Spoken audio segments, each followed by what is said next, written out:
बिस्मिल्लाहिर्रहमानिर्रहीम, अस्सलाम वालेकुम। चाइनीज़ सदर जब गुफ्तगू कर रहे होते हैं तो बहुत ही मोहतात अंदाज में गुफ्तगू करते हैं, बहुत ही ज़्यादा खुश लहजे में होते हैं और आम रूटीन के अंदर वो आकर बताते हैं चाइना ने क्या अचीव किया, हमारे प्लान्स क्या है, वर्ल्ड को क्या करना चाहिए। आज डेवोस से चाइनीज़ सदर ने जो गुफ्तगू की है वो इंतहाई डिफेंसिव मोड के अंदर उन्होंने आकर बातचीत की है कि आम रूटीन के अंदर चाइनीज सदर का ये मिजाज नहीं होता कि चेहरे पर उनके खौफ हो, पैनिक हो। और जो बात उन्होंने की है आकर, आज उन्होंने क्लियरली इंडिकेट किया है कि सर्द जंग खत्म कर दें, हम तबाही की तरफ जा रहे हैं। और जो हम पॉलिसी इस वक्त बना रहे हैं, तमाम मुल्क, सिर्फ और सिर्फ तमाम मुल्क तबाही की तरफ जा रहे हैं। ऐसी तबाही होगी जहां पर सिर्फ डेड एंड है, कोई नहीं बचेगा, सब तबाह हो जाएंगे। मैं क्लियरली वार्न कर रहा हूं। मज़ीद डिस्कस करने से पहले इस वीडियो को लाइक करें, हकीकत टीवी को सब्सक्राइब करें और बेल आइकन पर ज़रूर क्लिक करें।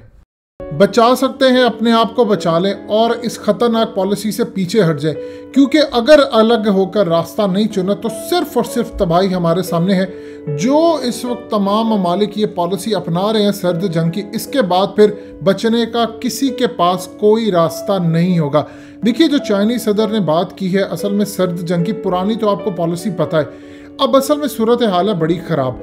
इस वक्त मामला ये है कि इस वक्त चाइना का जो सिल्क रोड है वो पूरी दुनिया के अंदर वो लेकर इसको जा रहे हैं, उसको रोकने की पॉलिसी है। चाइना ने आज क्लियरली जो वार्न किया है, ये आप दूसरे लफ्ज़ों में समझ लीजिए कि एटमी हमले के ऊपर जाकर मामला ख़त्म हो सकता है, या आप ब्लैकआउट कर सकते हैं किसी मुल्क का, या आप पूरी तरह किसी मुल्क के अंदर ऐसी जंग बर्पा कर सकते हैं कि ना अगला मुल्क सलामत रहेगा और ना चाइना, ना ही कोई और। चाइना ने जो बात की है, यानी उनके सदर ने आज जो इंडिकेट किया, उन्होंने कहा है कि जिस एंड पर हम जा रहे हैं इसके बाद सिर्फ डेड एंड होगा, तबाही होगी, फिर ना चाइना बचेगा ना कोई और बचेगा। और इस सूरत हाल के अंदर आप इस सर्द जंग से बाज आ जाएं, वरना हमारे पास बचने का ऑप्शन कोई नहीं है। असल में आने वाले वक्त के अंदर जो बाइडन आया, ये आज असल में पूरे का पूरा खिताब जो था वो जो बाइडन के लिए था। आपको ऑलरेडी हकीकत टीवी ने कई वीडियोस में बताया कि जो बाइडन पाकिस्तान के लिए नहीं, उम्मत मुस्लिमा के लिए नहीं, वो पूरी की पूरी दुनिया के लिए खतरनाक है। उसका एजेंडा ये है अगले 4 सालों के अंदर कि अमेरिका को बर्बाद करना, अमेरिका के साथ आधी दुनिया बर्बाद करनी, पाकिस्तान को बर्बाद करना, उम्मत मुस्लिमा को बर्बाद करना, और इवन कि उसके बाद चाइना को तबाह करना। ये असल में इसराइल उसको लेकर इसी मकसद के लिए आया है कि यहाँ पर सिर्फ बर्बादी हो और फिर इसराइल का, ग्रेटर इसराइल का जो क़याम है वो अमल में लाया जाए। चाइना के सदर ने आज जो बात की है, असल में इंडिकेशन दिया है कि दोनों ममालिक सलामत नहीं रहेंगे, यानी पूरी दुनिया के अंदर कोई भी चीज़ सलामत नहीं रहेगी हम जिस तरफ जा रहे हैं। ये किस तरफ उनका इशारा था? असल में उनका इशारा था कि अगर किसी एक भी मुल्क ने, जो कि 27 फरवरी की रात को होने जा रहा था, अगर फैसला ये कर लिया कि दूसरे मुल्क के ऊपर एटमी हमला करना है, तो आप ये देख लें, अगर इंडिया ने हमारे 6 शहर निशाने पर रखे थे, आपने 18 शहर उनके निशाने पर रखे, किसी भी वजह से अगर वो 6 शहर हमारे तबाह कर देते, आप उनके 18 कर देते, तो आप सोच सकते हैं कि बाकी ममालिक चुप रहते। उसके बाद ना ख़त्म होने वाली एक जंग शुरू हो जाती। उस रात दुनिया की 1 अरब और 60 करोड़ के करीब आबादी सिर्फ और सिर्फ एटमी मिसाइलों की जद में आ चुकी थी। उस वक्त फैसला ना किया जाता प्रॉपर्ली। आप ये देखें कि उस वक्त बहुत सारी तनकीद होती है इमरान खान के ऊपर, इस्टेब्लिशमेंट के ऊपर, अमेरिका का प्रेशर ले लिया अभिनंदन के हवाले से। उस वक्त सूरत हाल आपके पास 2 थी, या तो आप एटमी हमले के लिए तैयार रहते, और मोदी उस रात पागल हुआ पड़ा था, उसको अंदाजा ही नहीं था कि वो आ जाएंगे। और दूसरा सबसे बड़ी बात है, आपने उसका आर्मी चीफ कब्जे में ले लिया था, मारने वाले थे उसको। तो इस सूरत हाल के अंदर मोदी को जो इनिशियल रिपोर्ट ये मिली थी कि अगर आर्मी चीफ की लोकेशन पाकिस्तान को पता है तो उसकी भी पता होगी, लिहाजा उसको लगा कि मामला ख़राब है, इसीलिए वो रात बड़ी ही तकलीफ दे रही थी। इसी तरह पैनिक बढ़ता है। और आज चाइना के सदर ने जो बात की है, देखिए आने वाले कुछ अरसे के अंदर चाइना ये काम करने जा रहा है। उसने अनकरीब अमेरिका के ऊपर करना है EMP से हमला, यानी इलेक्ट्रोमैग्नेटिक पल्स वेपन से उसने इंडिया पर भी हमला करना है, और उसने हर सूरत अमेरिका पर करना है। एक चीज़ आप जहन में रखिएगा, जब वो अमेरिका को करेंगे ब्लैकआउट, या इंडिया को, या इंडिया के किसी हिस्से को ब्लैकआउट करेंगे, ये उनकी जंग की स्ट्रेटजी है, या डायरेक्ट एनर्जी वेपन से इस्तेमाल करेंगे, तो जाहिर सी बात है ऐसी सूरत हाल तो नहीं होगी कि अमेरिका चुप करके बैठा रहेगा।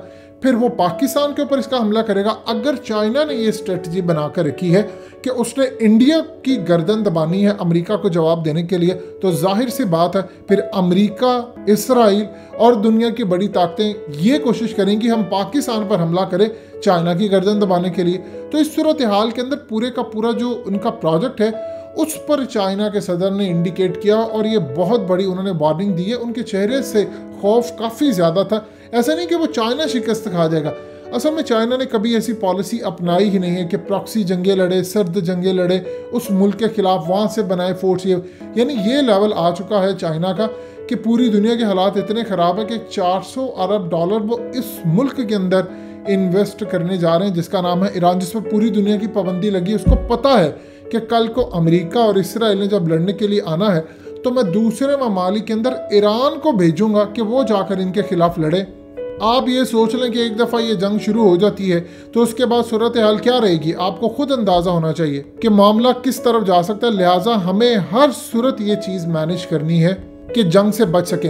अब आप ये देखिए दूसरी जानिब मामला क्या हो रहा है। अफगानिस्तान के अंदर जो माहौल है वो इतना ख़राब है कि आज अशरफ गनी ने उसकी हुकूमत की जानिब से इंडिकेट कर दिया है कि पूरी तरह वो विड्रॉ करने जा रहे हैं। जब ये इंडिकेशन उन्होंने दे दी है कि वो विड्रॉ करने जा रहे हैं तो आप फिर अंदाज़ा कर सकते हैं कि अगले लेवल पर क्या होगा।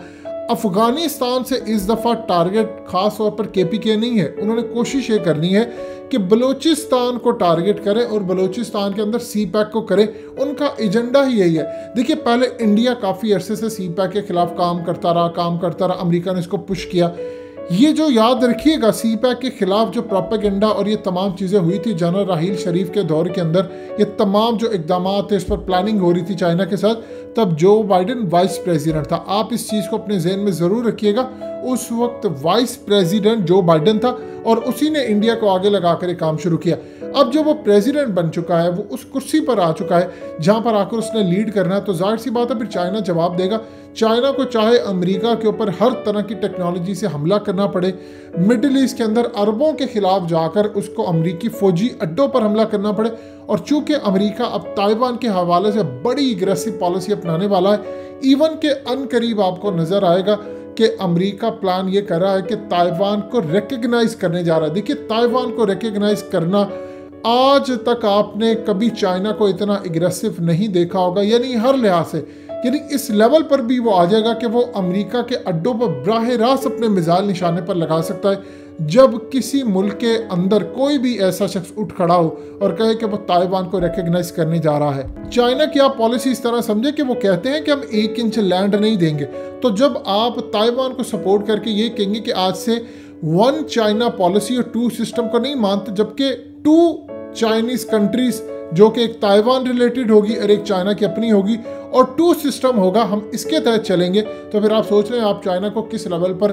अंगारे में मुब्तला करेंगे। और सबसे बड़ी बात यह है कि चाइना अगर कहता है कि वो अपनी 1 इंच लैंड को इंडिया को नहीं देने को तैयार, तो फिर आप अंदाज़ा कर सकते हैं कि वो ताइवान को कैसे छोड़ेगा। इसीलिए चाइना के सदर ने वार्निंग जारी की है कि हम सारे जिस तरफ जा रहे हैं उसके बाद बचेगा कोई भी नहीं, सब तबाह हो जाएंगे। मेरा काम था आपको वार्न करना कि आप इस स्ट्रेटजी से बाहर आ जाए, यानी जो चाइना के खिलाफ आप करने जा रहे हैं, जो पूरे लेवल के ऊपर एक खेल होने वाला है, इससे बाहर आ जाए। अगर बाहर नहीं आए तो चाइना तो जवाब देगा, लेकिन फिर सलामत कोई नहीं रहेगा। फिर हम एक ऐसी गली में चले जाएंगे जिसका आखिर में दरवाज़ा जो खुलेगा वो सिर्फ बर्बादी का होगा। फिर चाहे चाइना के साथ जिसकी लड़ाई हो, चाइना रहे या ना रहे, फिर रहेगा कोई भी नहीं, और डेड एंड सिर्फ पूरी दुनिया का आखिरी मंजरनामा होगा। दोस्तों, हकीकत टीवी को सब्सक्राइब करना मत भूलिए, वीडियो को लाइक करें, शेयर करें और कमेंट सेक्शन में अपनी राय का इजहार ज़रूर करें।